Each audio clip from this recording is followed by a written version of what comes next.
ಆತ್ಮೀಯ H16 news ಅರ್ಥಾತ್ ಸೀತಾರಾಮ್ ನ್ಯೂಸದ ವೀಕ್ಷಕರೇ, ನಾನು ನಿಮ್ಮವ ಎಂ ಆಯುಧ ಮಲ್ಲಪ್ಪ ಜೊತೆ ಅವರು.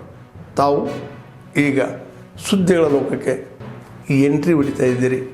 ಈ ಸುದ್ದಿಗಳನ್ನು ಪ್ರತಿಯೊಂದು ನೋಡೋ ಜೊತೆಗೆ ನಿಮ್ಮ ಅಭಿಪ್ರಾಯಗಳನ್ನು ಹಚ್ತಾ ಇರಿ. ಯಾಕಂದರೆ ಈ ಸುದ್ದಿಗಳು ನಿಮಗಾಗಿ, ನಿಮ್ಮ ಬದುಕಿಗಾಗಿ, ನಿಮ್ಮ ವೈಚಾರಿಕೆಗಾಗಿ, ನಿಮ್ಮ ತಿಳುವಳಿಕೆಗಾಗಿ ಅನ್ನೋದು ನಿಮಗೂ ಗೊತ್ತು.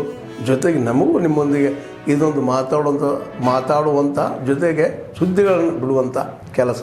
ಈ ಕೆಲಸದಲ್ಲಿ ನಾವು ನಿಮ್ಮೊಂದಿಗಿದ್ದೀವಿ ಅಂತ ಹೇಳ್ತಾ ನೋಡ್ತಾ ಇರಿ ಈ ಸುದ್ದಿಗಳನ್ನು.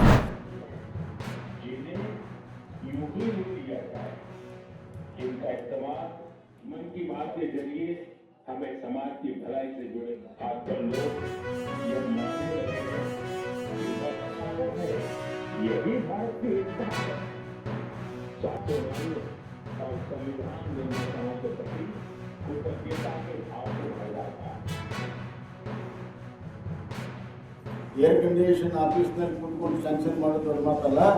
ಆದರೆ ಬಿಸಿಲಲ್ಲಿ, ಮಳೆಯಲ್ಲಿ ಏನು ರೈತ ದುಡಿತಾನೆ, ಕೂಲಿಕಾರ ದುಡಿತಾನೆ, ಅದರಿಂದ ಆಗುವಂಥ ಬದಲಾವಣೆ ದೇಶವನ್ನು ಬೆಳೆಸೋಕ್ಕಾಗದೆ ಕೊಟ್ಟಿರ್ತಾರೆ.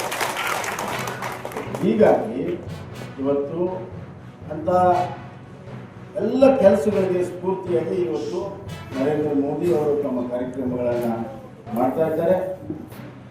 ಜನರನ್ನ ಕಟ್ಟಿಕೊಂಡು ಜನರಿಂದಲೇ ಈ ದೇಶವನ್ನು ಕಟ್ಟುವಂಥ ಕೆಲಸವನ್ನು ನರೇಂದ್ರ ಮೋದಿ ಅವರು ಮಾಡ್ತಾ ಇದ್ದಾರೆ. ಅವರ ಕೈಯನ್ನು ಬಲಪಡಿಸಬೇಕು ಮತ್ತು ಅವ್ರ ವಿಚಾರಗಳನ್ನು ತಿಳ್ಕೊಂಡು ನಾವು ಕೂಡ ನಾವು ಇದನ್ನು ನೋಡಿ ಸುಮ್ಮನೆ ಕುಂದಿರೋದಲ್ಲ, ನಾವು ಕೂಡ ನಮ್ಮ ತಾಲೂಕಿನಲ್ಲಿ, ನಮ್ಮ ಕ್ಷೇತ್ರದಲ್ಲಿ, ನಮ್ಮ ಊರಲ್ಲಿ ಏನಾದರೂ ಹೊಸತನವನ್ನು ಮಾಡಿ, ಸಾಧನೆಯನ್ನು ಮಾಡಿ, 4 ಮಂದಿ ಕೆಲಸ ಕೊಟ್ಟು 4 ದುಡ್ಡನ್ನು ಗಳಿಸುವಂಥ ಆದರ್ಶವಾಗಿರುವಂಥ ಯೋಜನೆಗಳನ್ನು ನಾವೆಲ್ಲರೂ ಹಾಕಬೇಕು.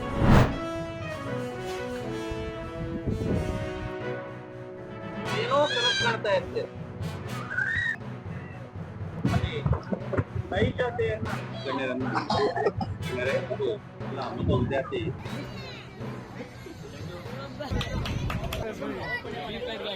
ಐಡಿ ಕಾರ್ಡ್ ಮುಂದೆ ಬರಲಿ. ಐಡಿ ಕಾರ್ಡ್ ಸಣ್ಣವರಾಗಿನೇ ಎಲ್ಲವನ್ನು ನೋಡಿದರೆ, ಜಗತ್ತು ನೋಡಿದರೆ ಅವ್ರಿಗೂ ಕೂಡ ಒಳ್ಳೆ ನಾಲೆಜ್ ಬರ್ತೈತಿ. ಮುಂದೆ ಭವಿಷ್ಯದಲ್ಲಿ ಅವರು ಏನಾಗಬೇಕು, ಜಗತ್ತು ಯಾವ ಥರ ಇದನ್ನು ಕೂಡ ಕಲ್ಕತ್ತಾರೆ.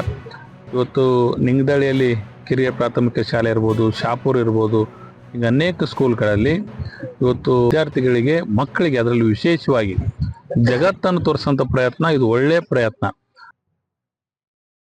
ಹೋದ್ಸಲ ವಿಮಾನಯಾನ ಪ್ರಯಾಣ ಮಾಡಿದ್ರು.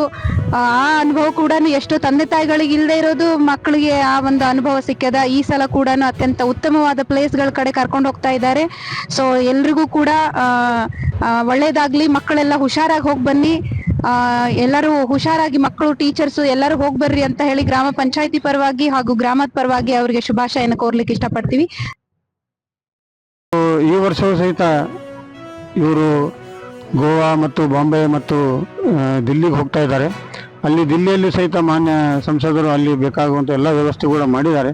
ನಿಜವಾಗ್ಲೂ ಅಲ್ಲಿ ಈ ಒಂದು ಚಿಕ್ಕ ವಯಸ್ಸಿನಲ್ಲಿ ಅವರು ಒಂದು ಸಂಸತ್ ಭವನ ನೋಡುವಂಥ ಒಂದು ಸದಾವಕಾಶ ಏನಿದೆ ಮಕ್ಕಳಿಗೆ, ನಿಜವಾಗ್ಲೂ ಇದು ಬಹಳ ಸಂತೋಷದಾಯಕದ ಒಂದು ಸುದ್ದಿ ಹೇಳಲಿಕ್ಕೆ ನಾನು ಬಯಸ್ತೇನೆ. ಅವರು ಪ್ರವಾಸ ಸುಖಕರವಾಗಲಿ, ಸೇಫ್ಟಿ ಇಂಪಾರ್ಟೆಂಟು. ಮಕ್ಕಳು ಸುರಕ್ಷಿತವಾಗಿ ಹೋಗಿ ಈ ಒಂದು ಪ್ರವಾಸವನ್ನು ಕೈಗೊಂಡು ಬಂದರೆ ನಿಜವಾಗ್ಲೂ ಇದು ಸಂತೋಷದಾಯಕದ ಸುದ್ದಿ. ಕೆಲಸ ಮಾಡ್ತಾ ಇದ್ದೀನಿ.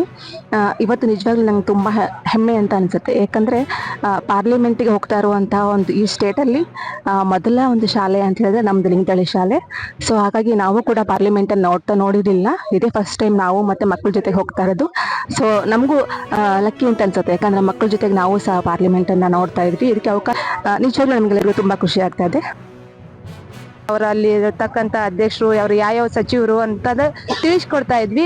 ಈ ಸಾರಿ ಅಲ್ಲಿಯ ಒಂದು ರಿಯಾಲಿಟಿಯನ್ನ, ಅದು ಸಂಸತ್ ಅಂದ್ರೆ ಹೇಗಿರುತ್ತೆ, ರಾಷ್ಟ್ರಪತಿ ಭವನ ಅಂದ್ರೆ ಹೇಗಿರ್ತೈತಿ, ಅಲ್ಲಿ ಅಧಿಕಾರವನ್ನ ನೋಡಿ ತಿಳ್ಕೊಳ್ಳುವಂತಹ ಒಂದು ಹೊಸ ಅನುಭವವನ್ನ ನಾವು ಇಲ್ಲಿ ಮಕ್ಕಳಿಗೆ ನೀಡ್ತಾ ಇದ್ದೀವಿ. ಜೊತೆಗೆ ನಾವು ಕೂಡ ಅದನ್ನ ನೋಡೋಕೆ ಅವಕಾಶ ಆಗಿರ್ಲಿಲ್ಲ. ಮಕ್ಕಳ ಜೊತೆಗೆ ನಾವು ಕೂಡ ಆ ಒಂದು ಅನುಭವವನ್ನ ಪಡ್ಕೊಳ್ಬಹುದು. ನಾವೆಲ್ಲರೂ ವೀಕ್ಷಣೆ ಮಾಡ್ತಾ ಇದ್ದೀವಿ. ಕೆಂಪುಕೋಟೆ ಅಂತಕ್ಕಂಥದ್ದು ನಮ್ಮ ಮಕ್ಕಳಿಗೆ 7ನೇ ತರಗತಿ ಮಕ್ಕಳಿಗೆ ಹಿಂದಿ ಪಾಠದಲ್ಲಿ ಅದರದ್ದು ಪಾಠ ಇದೆ. ಅದನ್ನು ಅಲ್ಲಿರ್ತಕ್ಕಂಥದ್ದು ಎಲ್ಲ ವಿವರಗಳನ್ನು ನಾವು ಅಲ್ಲಿ ನೈಜವಾಗಿ ತೋರಿಸೋದಕ್ಕೆ ಮಕ್ಕಳಿಗೆ ಅನುಕೂಲ ಆಗುತ್ತೆ. ಮತ್ತೆ ಸಂಸತ್ ಭವನವನ್ನು ಪ್ರವೇಶ ಮಾಡ್ತಾ ಇರ್ತಕ್ಕಂತಹ ಮೊದಲ ಸರ್ಕಾರಿ ಶಾಲೆ ಇದು ಅಂತ ಹೇಳೋದಕ್ಕೆ ಹೆಮ್ಮೆಯ ವಿಷಯ ಆಗುತ್ತೆ. ನೋಡ್ಬೇಕಾಗತ್ತೆ. ಈ ಪ್ರವಾಸದ ಮುಖಾಂತರ ನಮ್ಮ ಸರ್ಕಾರಿ ಶಾಲೆ ಮಕ್ಕಳು ಆ ಭಾಗ್ಯ ಸಿಕ್ಕಿದೆ. ನಮ್ಮ ಸರ್ಕಾರಿ ಮಕ್ಕಳು ಕೂಡ ಅಂತ ದೊಡ್ಡ ಪ್ರೇಕ್ಷಣೀಯ ಸ್ಥಳಗಳಾಗಿರ್ಬೋದು ಮತ್ತು ಸಂಸತ್ ಭವನ ಅಂತ ಒಂದು ನೋಡೋ ಅವಕಾಶ ಸಿಕ್ಕಿರೋದ್ರಿಂದ ನಮ್ಮ ಮುದ್ದು ಮಕ್ಕಳಲ್ಲಿ ಬಹಳ ಸಂತಸ ತಂದ ವಿಚಾರ. ಹಾಗಾಗಿ ವಿಶೇಷವಾಗಿ ಇಲ್ಲಿನ ಶಾಲಾ ಆಡಳಿತ ಮಂಡಳಿಗೆ ನಾವು ಧನ್ಯವಾದಗಳು ಬಯಸ್ತೀನಿ. ಪ್ಯಾಸೆಂಜರ್ ಬಸ್ಸಲ್ಲಿ ಗೂಡ್ ಸಾಗಾಟ ಆಗ್ತಿದೆ, ಅಧಿಕಾರಿಗಳು ಇದ್ರ ಬಗ್ಗೆ ಯಾವುದೇ ಕ್ರಮ ತಗೊಳ್ತಾ ಇಲ್ಲ ಅನ್ನೋ ಆರೋಪ ಇಲ್ಲ ಸರ್. ಪ್ಯಾಸೆಂಜರ್ ವೆಹಿಕಲ್ ಅಲ್ಲಿ ಗೂಡ್ಸನ್ನ ಸಾಗಾಟ ಮಾಡೋದು ಎಷ್ಟು ಸರಿ? ಮೊನ್ನೆ ದುರಂತಪುರ ಅದೇ ಕಾರಣ ಅಂತ ಹೇಳ್ತಾರೆ. ಏನು ಹೇಳಿದ್ದು? ಅದು ಸರ್, ಖಾಸಗಿ ಬಸ್ನಲ್ಲಿ ಪ್ಯಾಸೆಂಜರ್ ಬಸ್ನಲ್ಲಿ ಗೂಡ್ಸನ್ನ ಸಾಗಾಟ ಮಾಡ್ತಾ ಇದ್ದಾರೆ. ಈಗ ಕರ್ನೂಲ್ ಗಲಾಟೆ ಆದಮೇಲೆ, ಕರ್ನೂಲ್ ಗಲಾಟೆ ಅಲ್ಲ, ಕರ್ನೂಲ್ ಆಕ್ಸಿಡೆಂಟ್ ಆದಮೇಲೆ ಖಾಸಗಿ ವಾಹನಗಳಲ್ಲಿ ಯಾರು ಪ್ರಯಾಣ ಮಾಡ್ತಾರೆ, ಪ್ರಯಾಣಿಕರ ಸೂಟ್ ಕೇಸು ಲಗೇಜ್ ಬಿಟ್ಟರೆ ಬೇರೆ ಯಾವುದೂ ಕೂಡ ತಗೊಂಡು ಹೋಗೋದಕ್ಕೆ ಅವಕಾಶ ಇಲ್ಲ. ಎಲ್ಲ ನಮ್ಮ ಕಟ್ಟುನಿಟ್ಟಾಗಿ ಮಾಡ್ತಾ ಇದ್ದಾರೆ ಅಧಿಕಾರಿಗಳು. 2028ರಲ್ಲಿ ಬಿಜೆಪಿ ನಮ್ಮ ಸ್ವಂತ ಬಲದಿಂದಲೇ ಅಧಿಕಾರಕ್ಕೆ ಬರ್ತೇವೆ ಅಂತ ನೋ ಕಾಮೆಂಟ್.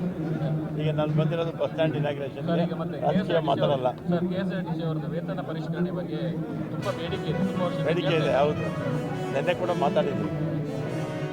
ಹೇಗೆ ಸರ್ ಮುಂದೆ ಮಾಡ್ತೀವಿ, ಎಲ್ಲದಕ್ಕೂ ಪರಿಹಾರ ಇದೆಯಲ್ಲ.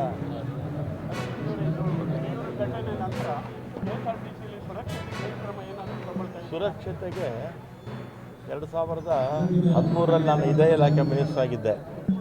ಆಗ ಹಾವೇರಿ ಹತ್ರ ಒಂದು ಬಸ್ ಆಕ್ಸಿಡೆಂಟ್ ಆಗಿತ್ತು, ಜಬ್ಬಾರ್ ಟ್ರಾವೆಲ್ಸು. ಆವತ್ತು ನಾನು ಗಮನಿಸಿದ್ದೇನೆಂದರೆ ಎಮರ್ಜೆನ್ಸಿ ಎಕ್ಸಿಟ್ಟು ಇರ್ತಿರಲಿಲ್ಲ. ಒಂದು ಪ್ಯಾಸೆಂಜರ್ ಸತ್ತೋದು ಒಂದು ಡೋರ್ ಇರ್ತಿತ್ತು, ಡ್ರೈವರ್ ಹಿಡಿಯೋದಕ್ಕೆ ಬಂದಿರ್ತಿತ್ತು, ಹಿಂಭಾಗದಲ್ಲಿ ಡೋರ್ಸ್ ಇರ್ತಿರಲಿಲ್ಲ, ಎಮರ್ಜೆನ್ಸಿ ಡೋರ್ಸು. ಆಗ ನಾನು ಅದು ಮೇಲೆ ಈ ಲಕ್ಸುರಿ ಬಸ್ಸಲ್ಲಿ ಗ್ಲಾಸ್ ಹೊಡೆದು ಆಚೆ ಬರಬೇಕಾಗಿತ್ತು, ಒಂದು ಹ್ಯಾಮರ್ ಇಟ್ಟು ಅದನ್ನೇ ಲಕ್ಸುರಿ ಇದು ಎಮರ್ಜೆನ್ಸಿ ಡೋರ್ ಅಂತ ಕನ್ಸಿಡರ್ ಮಾಡೋದು, ಗ್ಲಾಸ್ ಹೊಡೆದು ಆಚೆ ಬರೋದನ್ನು. ಆಮೇಲೆ ನಾನು ನಮ್ಮ ಇಲಾಖೆ 25,000 ಬಸ್ಸು ಎಮರ್ಜೆನ್ಸಿ ಡೋರು, ಆಮೇಲೆ ಎಲ್ಲ ಓಮ್ನಿ ಬಸ್ಸಸ್ಸು, ಸ್ಕೂಲ್ ಬಸ್ಸಸ್ಸು, ಪ್ರತಿ ಬಸ್ಗೂ ಕೂಡ ಎಮರ್ಜೆನ್ಸಿ ಡೋರ್ ಅವಾಗ ಇಳಿಸಿದ್ದೆ. ಅವಾಗ ಆಗಿತ್ತು. ಈಗಲೂ ಕೂಡ ಯಾವುದೇ ಎಮರ್ಜೆನ್ಸಿ ಡೋರ್ ಇಲ್ಲ ಅಂದರೆ ನಾವು FC ಮಾಡ್ಸೋದು. ಎಮರ್ಜೆನ್ಸಿ ಡೋರ್ ಓಪನ್ ಆಗೋದಿಲ್ಲ ಅನ್ನೋ ಅದೆಲ್ಲ ನೋಡ್ತಾ ಇರಬೇಕು, ಅದೆಲ್ಲ ಆಗಾಗ ನೋಡ್ತಾ ಇರಬೇಕು. ಸರ್, ಈಗ ಪಿಣರಾಯಿ ವಿಜಯನ್ ಕರ್ನಾಟಕ ಸರ್ಕಾರದ ಬಗ್ಗೆ ಮಾನವೀಯತೆಯ ಸರ್ಕಾರ ಅನ್ನೋಂಥ ಹೇಳಿಕೆಯನ್ನು ನೋಡಿದ್ದಾರೆ. ಯಾರು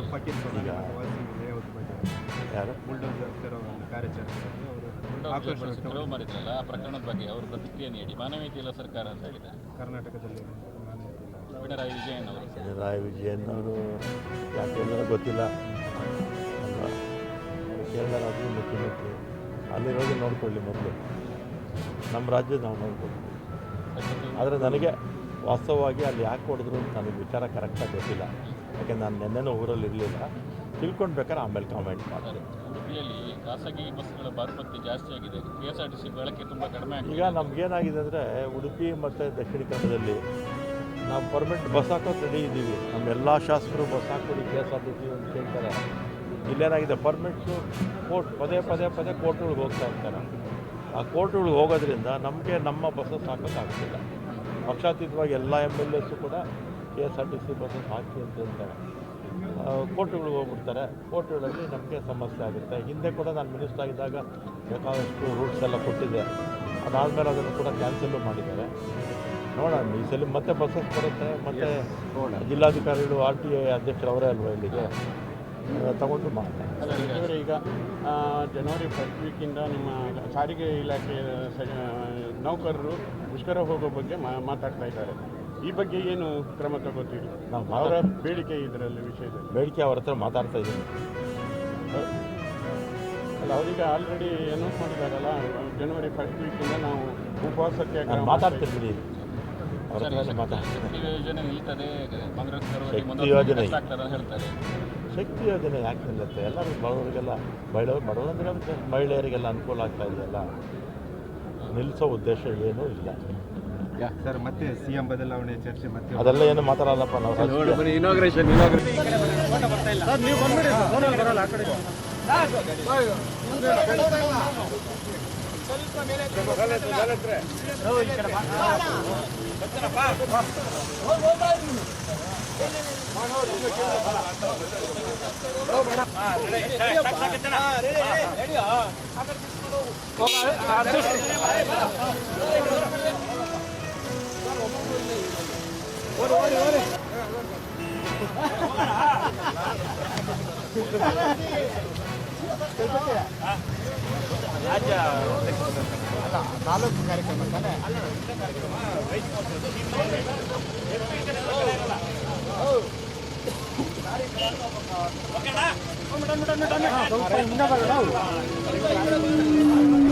ಆತ್ಮೀಯರೇ, ಎಲ್ಲ ಸುದ್ದಿಗಳನ್ನು ನೋಡಿದ್ರಲ್ಲ, ಏನು ಅನಿಸ್ತು ನಿಮಗೆ?